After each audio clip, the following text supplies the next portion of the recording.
The MKast. One of the things that we haven't talked about to this point have been the enhanced super moves. I don't know, maybe you guys can talk about that a little bit. I know they're very reminiscent of the pro moves from MKDC, but you're trying to make them a little bit more different this time. A lot of it depends on the character's other tool sets.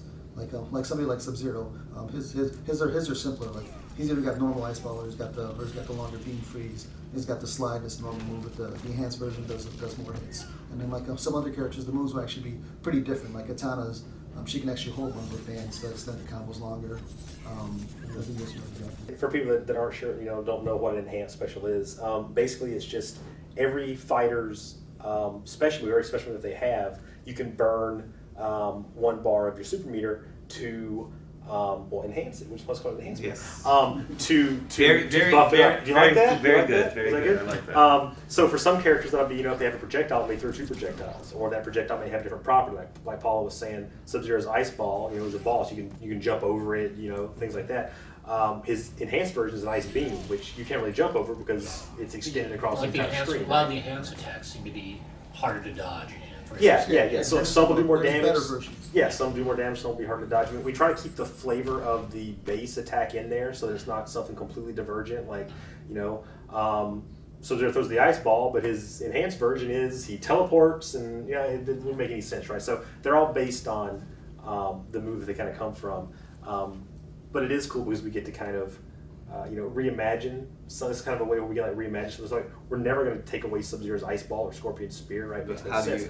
But now with the enhanced thing, we can kind of it's part of balancing too. Tying it in with the meter is always good too, because you can have a different strategy of defense. You go, I'm going to save it up for my X-ray move, or I'm going to use it for. So you're saying it's kind of like a resource management, as Hector likes to call it. While we don't have pro moves the same way that like MK versus DC have pro moves, we do have just frame combo branches within other moves. So someone might have a command throw that they can, once it connects, they can do similar to what the pro moves were in the last game to modify that in some way. But it's not something where every character's special has like a pro move version. We've kind of replaced that with the enhanced stuff, then added the pro move stuff in other areas. One of the questions that we got on here was from Victor Neffer. And he asked, is the game going to have a tutorial mode? Because I guess, there's a lot of other fighters that don't really take the time out to show the player this kind of like deeper gameplay. Tutorial mode is something we've always wanted to do, I think, in the past few games at least. I know I've always wanted to do it with just time constraints, and there's definitely lots of talk and plans for some sort of training mode, some way to teach the player the basic mechanics. We actually would like to kind of get into why you would want to use certain things in certain situations. Which is kind of a scary thing for a fighting game to do a tutorial, because after the game comes out, there's no way that even we can determine what some of the higher level stuff is going to be once the game has been out for a few months. Because fighting games kind of have a life of their own. When you present people with a toolbox of stuff to do, they're going to find ways to use that we could never imagine had done, right?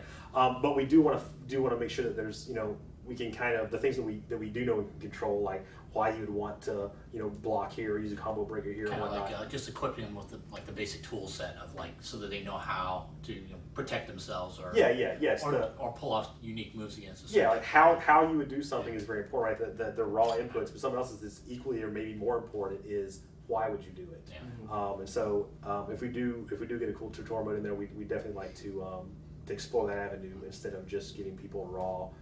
This button does this thing. So, this is probably more general, but there seems to be a lot of questions. People have been asking us about, kind of about tag mode. Like, what is it? How did you guys come up with that idea? What was the reasoning behind it? Maybe you guys could explain a little bit about that. What's really cool about tag is it's way more involved than just, hey, I have another guy, I can call him whenever I want to. There's tons and tons and tons of special gameplay stuff that's kind of baked in there to make tag feel pretty drastically different than just 1 versus 1. I know Paul's actually doing some work recently on tag stuff, so he wants to kind of get into some of the nitty gritty of we wanted to give players a lot of windows where you can tag your opponent out. Like Johnny Cage, for example, when he's got his charge up palm punch, and when he hits tag, if you hit somebody with the fully charged palm, if you hit the tag button before that thing hits the other guy, as soon as Johnny Cage is done hitting it, he'll actually take off, and the other guy comes in, and he can continue his combo there. We've got a lot of examples of that, like like with Katana, when she gets you with the fan lift, if you tag as the reaction's happening, you can actually get the other guy to come in faster than you normally would be able to do a combo, and that'll let you bring somebody else in and then continue a juggle combo from Katana's fan lift.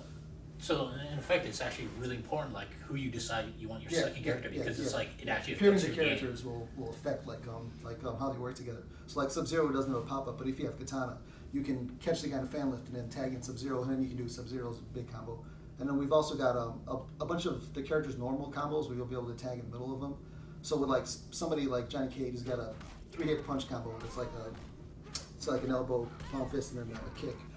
You can do the first 2 hits of the combo, and then you can actually tag, and then your partner will come in, and he'll do his like combo ender type thing. It's a lot like the chain stop combos worked in the old we started them in Deception and DA, so they'll work sort of like that, but they'll let you bring in the characters with their own like combo ender, and some of those will have different properties. Like Johnny Cage's combo ender pops you up a little bit when you get a shadow kick in, or if the guy's in the corner, you could actually do something else and then tag the other guy in. So it'll give you a much bigger palette to be able to do things with the tag partners. And then we've already shown the tag assist and the tag swap attacks, but those are more doing tagging in with the enhanced moves of the characters, and then we show those at PAX NE3. The tag combos are something we've been playing with since then, and then we were doing some of that during those builds, but we wanted to hold that back just because it was a feature we weren't ready to show it later. Yeah, that's pretty cool. Like some of them will actually like perform resets, so a reset combo, scaling and things like that. A lot of cool stuff with the combo stuff, and I don't think we're going to tie that to the super meter like the other tag stuff is. That's something where maybe players have a little bit more freedom as far as pulling guys in and out in gameplay. The assists and the swaps are more kind of they do good damage. And they do the enhanced version of the movement, so to be a gameplay reason to keep both the characters alive. So if you're playing tag, you're not going to sit there and I'm going to play my first guy, I'm never going to tag, and I'm going to play my second guy. You actually have a lot more weapons for your character if you have both your tag guys in there. So it's going to give you like a little bit of strategy. You're going to have to keep both your characters. Yeah, and I've seen Paulo mess around with some of the stuff in his office. I just walk by and I'll just here's just some craziness going on, and I peek in. He's like doing multiple tag combos. Guys like swapping in and out. So he's like starts a combo with somebody, pops them up, tags in someone else from a combo. Starts juggling them, tags in someone else for like an ender. It's some really cool stuff. Every now and then you hear a random laugh out of nowhere. You're like, what? Yeah, You're like, all right, just out of nowhere. It's silence. Like Paulo's either on YouTube or he's putting in some really cool stuff. So hard to tell. The Locust Toy Box asks us, as you have forward special moves and no run function, how will you perform dash in and hop backs? That's actually a good point. We do have like forward and back special moves. It kind of segues into how you can use dashes in the game. First thing is, people have probably seen the dashes on the video footage that we've released. A lot of them are using placeholder animations we haven't got complete yet. Distances and speeds and things like that are all going to be tweaked as we go along. But something that we're pretty happy with as far as dashes is, in fact, you can cancel out of them whenever you want to. So that's basically how we get around the like a back special move, in the middle of a dash. At any point in a dash, you can interrupt the dash with another input, right? So you can dash into blocks, you can dash into punches, you can dash into specials. It's one of the ways it kind of helps our combo system, especially our juggle system, work. Because you can pop someone up, and based on how far away that person's popped up, you might need to dash before you can land a juggle hit on them. So the fact that you can cancel out of a dash pretty much at any time with any other input solves any sort of weird issues as far as controller inputs. And then Paulo probably wants to talk about the run. I know it was something he liked back in Ultimate. So yeah, we've had a lot of discussions for the past many years about the run button and whether or not to bring it back in. And we do have some flavors of the run button in there. Like some of the properties are still there. Like a lot of people are saying, you're not going to be able to rush somebody down. But we do have, like with Johnny Cage's like jab. But before the jab is done, there's actually a small window in there where you can dash. And then because you can dash, you can now do another jab. So there will be some of that like rush down flavor in there. And we wanted there to be new stuff you can do. Like there's actually different combos you can do because of the fact that you can dash. After you pop somebody up, there might be some small window where you can like do a 2-hit combo and then backdash out of it, and because you did, that'll let you get a special move in a window where you couldn't before.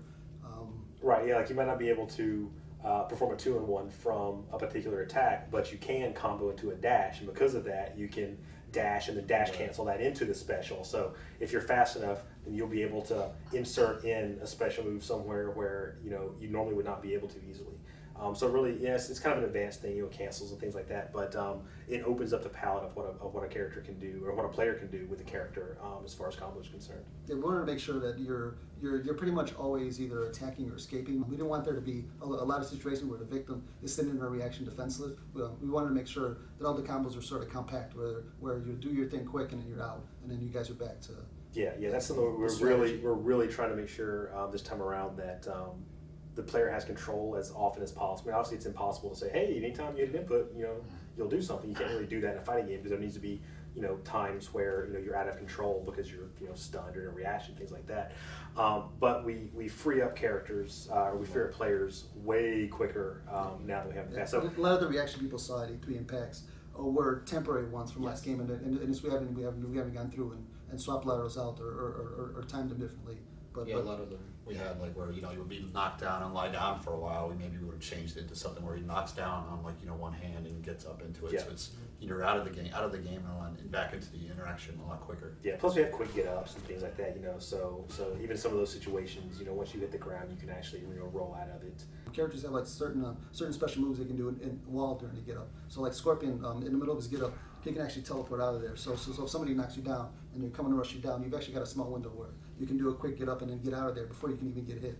So that'll open up a lot of a lot of wake up special stuff. So each character kind of has something kind of fits them. A teleport's a perfect example of a very good wake up attack. Someone's trying to stay on top of you, they knock you down.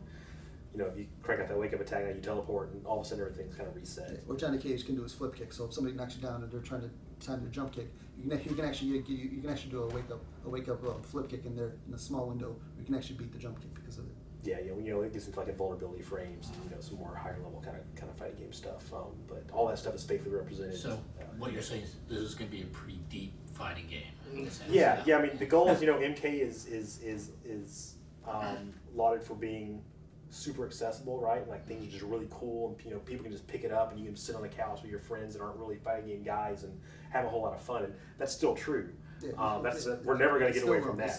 It's still just as accessible as pretty much anything. Yeah, but we build up more, things, more technique in there, so that players don't want to really invest a whole lot of time mastering individual characters. Is that a technical term? Things? Yes, things. It's very technical. And doodads. And stuff. Yes, doodads. And stuff. All the fighters have various doodads that they can perform at various times. Well, I guess that's about it for us today. I mean, we covered a lot of ground. Keep sending questions to us on Twitter. Use the pound MKast. Use the pound MKast, and we'll make sure that it gets into the hands. We do read them. We do read them. So definitely read them. Cool. All right, so thanks a lot, and we'll see you guys next time, I guess. Right? Later.